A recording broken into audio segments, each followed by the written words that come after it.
Transmisi otomatis, ya, ini merupakan transmisi yang semakin umum di era sekarang ini ya. Ya, kalau dulu kan selalu identik dengan transmisi yang mahal ya, otomatis itu ya. Tapi sekarang menjadi pilihan banyak orang dalam membeli mobil. Tidak hanya di Indonesia, tapi di banyak negara lainnya juga sudah mulai beralih ke transmisi otomatis, dan bahkan ya semakin hari manual menjadi semakin langka populasinya, seperti itu. Tapi transmisi otomatis itu tidak cuma satu macam aja, ada 4 macam yang banyak digunakan di mobil-mobil saat ini. Kalau pengen tahu apa aja sih jenis-jenis transmisi otomatis itu, langsung aja ikuti video ini sampai selesai.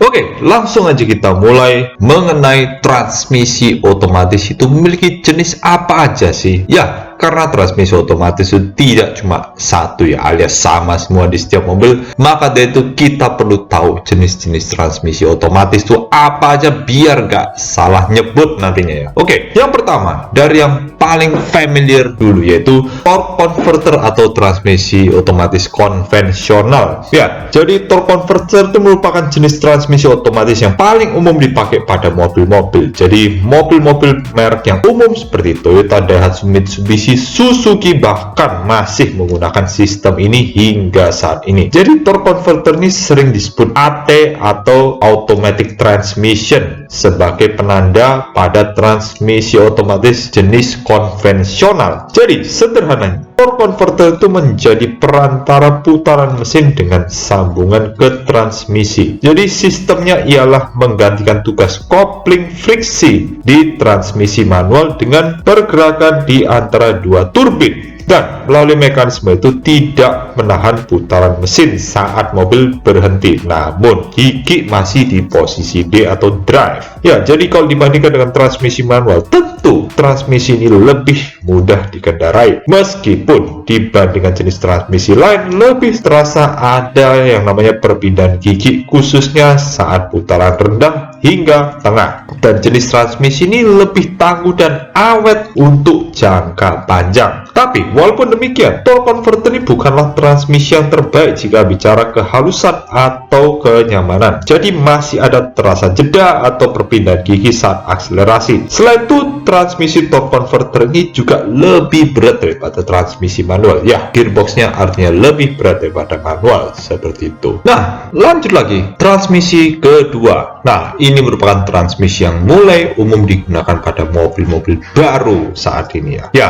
tidak lain tidak bukan adalah CVT atau singkatan dari Continuous Variable Transmission. Jadi jenis transmisi otomatis selain yang sudah mulai banyak diadopsi pabrikan yaitu CVT. Dan mobil yang banyak mengadopsi CVT ini adalah mobil Honda dan Nissan. Ya, ini sudah terbukti di beberapa mobil Honda seperti Honda CR-V, Honda Jazz, Honda Civic, bahkan Honda Accord juga sudah menggunakan CVT untuk saat ini ya. Dan juga di mobil Nissan seperti di Nissan Grand Livina, Nissan X-Trail, terus juga ya Nissan yang lain-lain ya, terutama yang penggerak roda depan itu sudah pakai CVT semua yang untuk saat ini. Dan CVT sendiri memiliki keunggulan dimensi yang kompak dan bobotnya yang ringan, sehingga membuat transmisi CVT ini menjadi lebih banyak dipasang di mobil daily atau city car. Apalagi CVT tidak ada rangkaian roda gigi seperti pada transmisi otomatis konvensional. Jadi sistem kerja CVT ini memanfaatkan sepasang puli dan sabuk baja fleksibel sebagai pengganti rasio gigi. Ya, seperti itu. Dan jepitan dalam puli ini baik dari sisi mesin atau ke arah roda berbentuk kerucut berlawanan dan dapat melebar atau merapat. Sehingga hal ini berfungsi untuk menentukan kecepatan rotasi sabuk. Lalu, keunggulan dari CVT ini adalah jenis transmisi yang lebih irit BBM dibandingkan transmisi otomatis konvensional. Hal ini terjadi karena fleksibilitas rasio transmisi yang memungkinkan mesin bekerja di titik yang paling efisien. Selain itu, transmisi CVT lebih halus tanpa ada rasa oper gigi atau pindah gigi, sehingga torsi pada mesin menjadi lebih adaptif menyesuaikan medan jalan. Walaupun demikian, transmisi CVT ini memiliki kelemahan, yaitu ritme injakan pedal gas dengan raungan mesin yang kadang terasa kurang presisi sehingga terasa lemot saat berakselerasi. Seperti itu yang ada pada CVT ini ya. Mungkin bukan yang paling bisa berakselerasi kecuali punya Subaru ya, karena itu CVT-nya sudah dibuat sedemikian rupa sehingga bisa menghela beban tenaga yang lebih besar ya. Ya, seperti itu. Karena CVT itu lebih banyak digunakan untuk kenyamanan berkendara daripada untuk akselerasi tentunya. Kurang lebihnya seperti itu mengenai penjelasan singkat dari transmisi CVT. Nah, lanjut lagi. Ya, ini merupakan transmisi otomatis berikutnya. Ya, namanya adalah Automated Manual Transmission atau lebih dikenal dengan istilah AMT. Jadi ini merupakan alternatif bagi yang masih menginginkan sensasi perpindahan gigi alat transmisi manual tapi ingin otomatisasi untuk kenyamanan. Nah, ini menjadi solusi yang ditawarkan pabrikan, yaitu transmisi AMT atau Automated Manual Transmission. Jadi konsep dasar dari AMT ini adalah memodifikasi transmisi manual sehingga bisa bekerja secara otomatis maupun semi otomatis tanpa kopling. Tugas injak-menginjak kopling dan oper gigi itu digantikan oleh komponen elektronik atau hidrolik ya. Ya, ini bisa sistem yang dirobotisasi gitulah ya, transmisi manualnya itu. Dan pada sejarahnya transmisi AMT ini digunakan oleh mobil premium hingga sports car. Contohnya pada Ferrari Mondial dan Ferrari F355. Namun saat ini DCT ini menggantikan posisi transmisi AMT itu sendiri. Tapi walaupun demikian, transmisi AMT ini masih tetap eksis di era modern nih. Contohnya transmisi AMT ini masih digunakan pada produk-produk Suzuki yang dijual di Indonesia khususnya seperti Ignis, Karimun Wagon R dan juga Espresso saat ini ya. Itu pakai transmisi AMT atau di Suzuki dikenal dengan transmisi AGS atau Auto Gear Shift. Terus selain itu di Wuling juga pernah dipakai di Wuling Convero. Oh, bukan Convero ya. Lebih tepatnya Wuling Cortez ya. Kalau Convero itu menggunakan ACT di mana itu koplingnya di otomatisasi tapi perpindahan giginya tetap kayak transmisi manual gitu ya. Ya, itu beda lagi ya. Dan sudah pernah aku bikin video shortnya, bisa rekan-rekan klik link yang ada di video ini. Ya, seperti itu. Dan selain itu juga ini juga digunakan di Renault Triber dan Quick Climber. Ya, Renault itu masih menggunakan transmisi AMT ya. Ya, modelnya kayak model knob puter gitu ya, bukan yang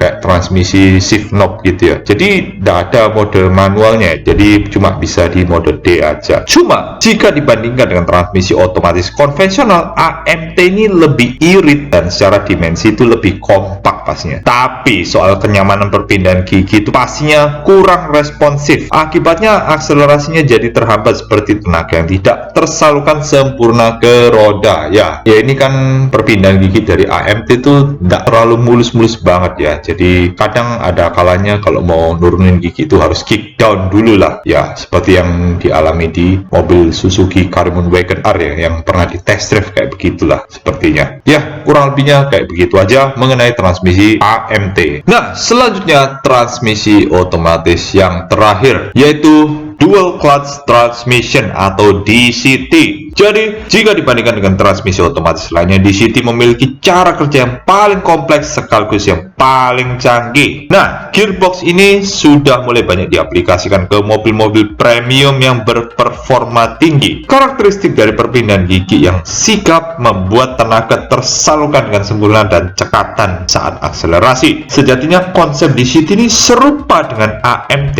namun bedanya DCT memiliki dua kopling. Jadi, kopling pertama itu untuk satu set gigi ganjil atau gear ganjil seperti gigi 1, 3, dan 5. Sedangkan untuk kopling kedua untuk satu set gigi genap. Jadi kayak gigi 2468 gitu ya. Seperti itu. Melalui cara kerja ini, komputer pada mobil mampu menyiapkan gigi selanjutnya dengan cepat dan pengemudi masih bisa melakukan akselerasi tanpa kehilangan momentum. Tapi kendalanya, walaupun lincah, namun akselerasi awalnya itu akan terasa sedikit kasar. Selain itu juga karena tingkat kompleksitas yang tinggi membuat biaya perbaikan yang cukup mahal di antara transmisi otomatis lainnya. Selain itu pula, bobot transmisi ini lebih berat daripada yang lain, maka transmisi DC ini akan lebih banyak digunakan di mobil premium seperti VW, Mercedes-Benz atau Mercy, Porsche, dan Audi. Tapi walaupun begitu juga digunakan di beberapa mobil Cina ya, seperti Chery dan juga MG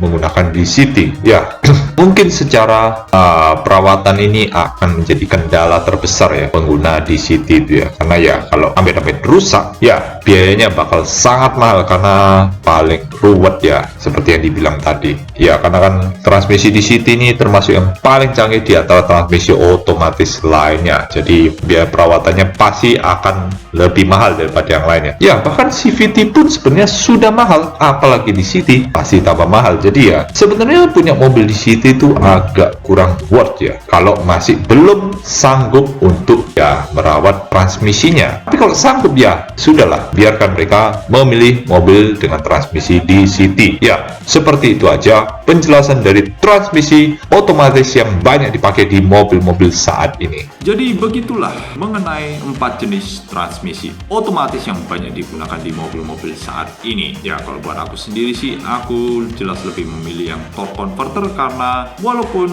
teknologinya cukup konvensional ya pastinya ya dibandingkan yang lainnya, tapi secara keawetan justru torque converternya yang paling bagus di antara yang lainnya ya. Walaupun secara konsumsi BBM pun tidak terlalu bagus-bagus amat ya torque converter itu, serta ya tapi kalau urusan perpindahan gigi sih tergantung seberapa banyak ya gear yang ada atau speed yang ada ya. Kalau cuma 4 speed ya memang agak lamban, tapi kalau sudah sampai 8 speed harusnya tidak masalah untuk torque converter ya, seperti itu. Dan kalau CVT ini cocok buat yang menginginkan kehalusan berkendara ya dan konsumsi BBM yang lebih irit daripada torque converter. Tapi minusnya CVT itu tidak bisa buat akselerasi tinggi karena ya akan membuat transmisi itu cepat rusak pastinya ya, karena tidak terlalu tahan ya dibuat akselerasi dan memang tidak dirancang untuk akselerasi tinggi seperti itu. Dan untuk DCT ini ya seperti transmisi yang paling canggih ya di antara yang lain, sehingga perpindahan giginya jelas lebih sigap lagi ya, dan juga untuk keasikan berkendara pastinya cocok juga. Walaupun konsekuensinya adalah biaya perawatan yang jauh lebih mahal dibandingkan transmisi yang lain ya, jadi harus tahulah konsekuensinya kalau mau beli mobil DCT ya, harus siap dana juga. Kalau sudah memenuhi semua itu, mau beli mobil DCT silahkan aja.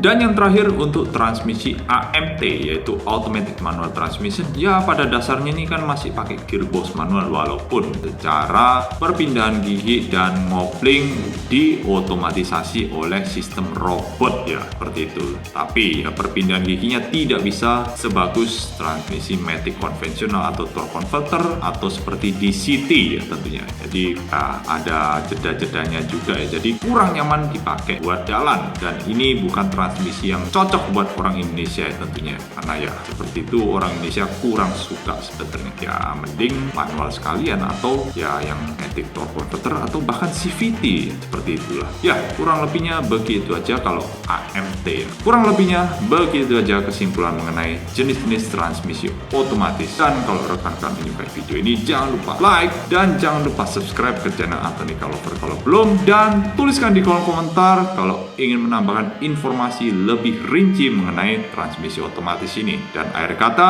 terima kasih sudah menonton dan sampai ketemu di video selanjutnya.